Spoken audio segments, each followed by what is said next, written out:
once. Shut up. You didn't. We got along great, you asshole. No, I'm not saying we didn't get along great. I'm saying my roommate did stupid things. Did my roommate not do stupid things? Your roommate did stupid things, but I didn't make your life miserable. No, I'm not saying you made my life miserable. I'm saying I wasn't a bad roommate. I just I had a lot of laundry and a lot of dishes. Didn't you leave the stove on one time and I did fell leave asleep? The stove on, and more than once. Thank God we had a smoke alarm. That smoke alarm went off a lot. And what happened when that smoke alarm went off? Cooper would scream and yell. And anyway, there's a list today on Cheeseburger of the worst roommates of all time. People sent their worst roommates in, and I still think I can beat some of these. I was about to say that this list should appreciate the roommate that you had. Gave me a week's notice. He was moving out and stuck me with the lease. That's pretty bad. Yeah, that's a dick move. Yeah. He forgot his food was in the oven and left for work.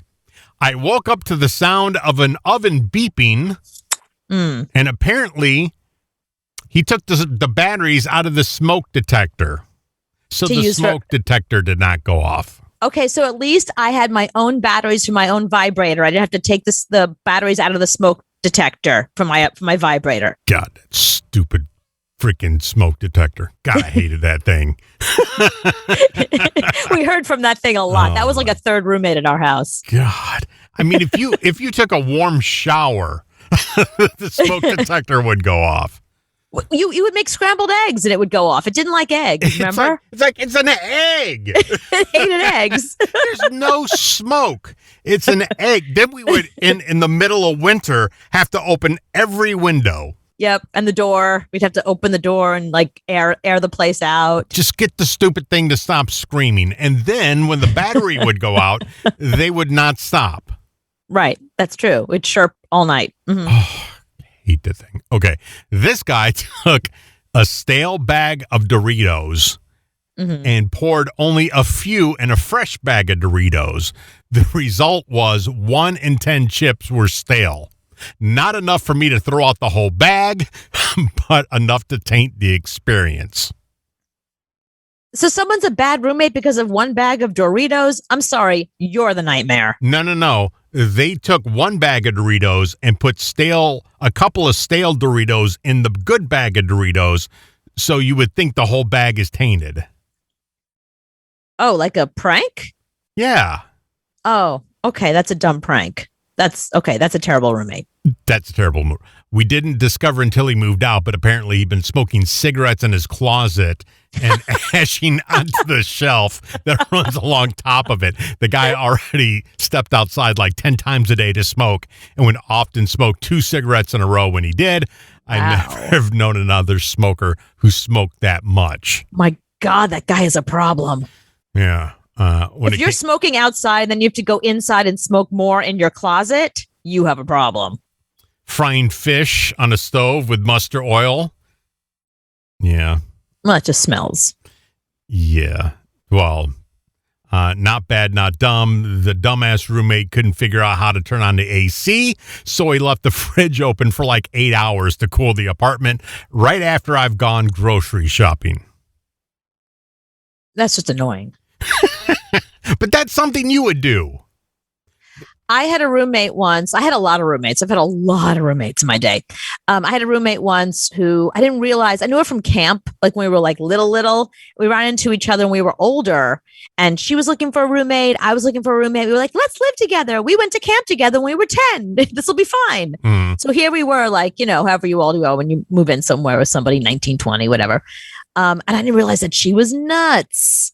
So the whole living with her experience was bizarre. Everything was bizarre.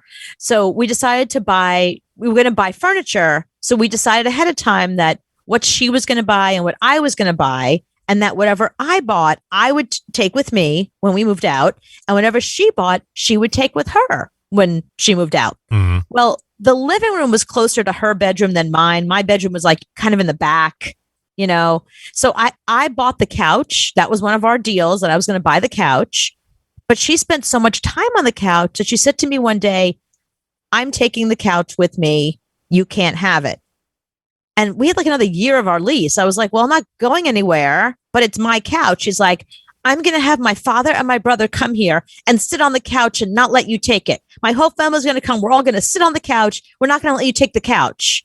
And we had another year of living together. I was like, this is already getting really bizarre, like really bizarre.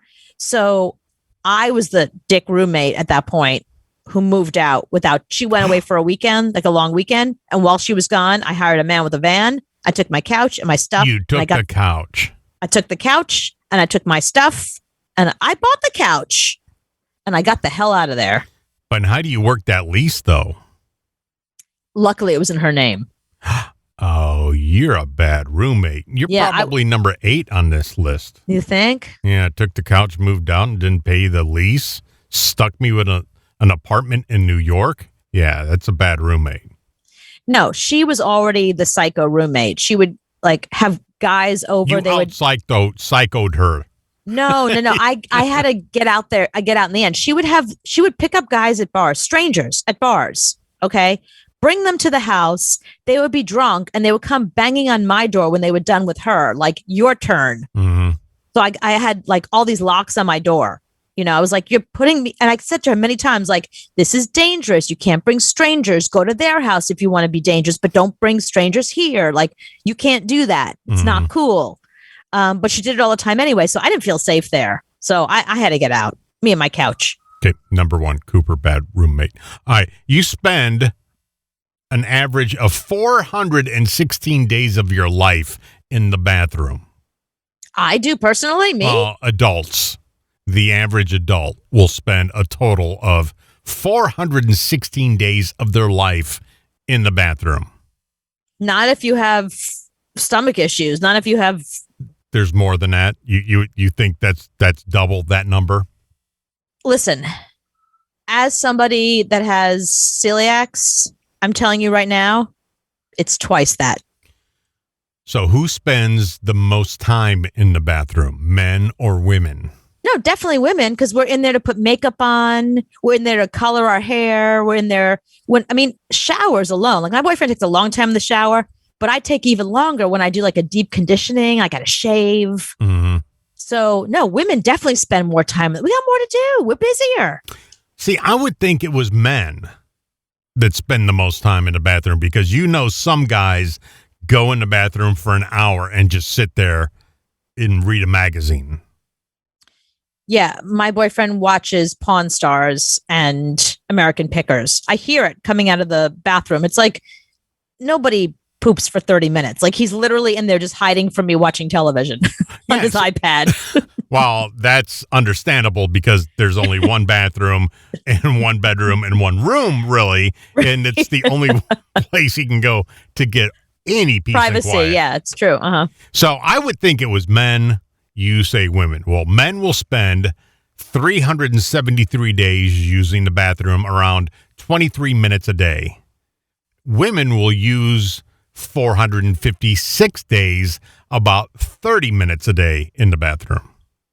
David Seeley says demisexuals spend the most time in the bathroom. He's done a survey. Well, but that's interesting. That brings something else up. So do trans women or gay men, like you're talking about straight men and straight women. Right. Right. What about gay men? I mean, I lived with a gay man and I'm telling you right now, I did not spend half the time in the bathroom that he did. I mean, you can't use you as a source for this at all because you only spend really about 10 minutes a month in the bathroom. That's a good point. you don't take a shower every day. Right. You go in there and you pee in like a second and a half. Because I do the radio pee. My friends to this day, if we go to the movies or somewhere or like a restaurant, they time me because they're like, this is her party trick. Check this out. Mm-hmm. She's going to the bathroom. Wait till you see how quickly she'll be back. Like, they'll pull the waitress over and be like, watch this. Like it's a party trick because of growing up in radio, you have to be able to, especially when you're running the board and doing the show yourself, which is how it started when I was, in radio, you had to be able to put on a song, pee and get back before the song was over. So I've trained my bladder. I'm a really fast peer. Yeah, there was a station that I worked at that had CDs and carts, and you had to play. I mean, when that song ended, you had to have something behind it. Right. So you couldn't just pick up and if you had to do the number 2, you had to find Do You Feel Like I Do by Peter Frampton. You needed a 30-minute song. So if you ever heard Freebird on the air, that was the reason. Somebody right was there. pooping. Yeah, that's Somebody why was Freebird was pooping. played so much in rock radio. No, but I was in it was new wave and new rock. So it was new wave music. Those songs were like 2 minutes and 50 seconds. you were lucky if you had a 2-minute 50-second song. Like that was like, oh my God, I finally have like a song that's almost 3 minutes. So you had to get used to like just pee, wash your hand. And I would sometimes not even have a chance to wash my hands because I'd be busy running back. And I always kept hand sanitizer, in the studio because that's the only opportunity. I had to go back and, like you, hit the next element, hit everything.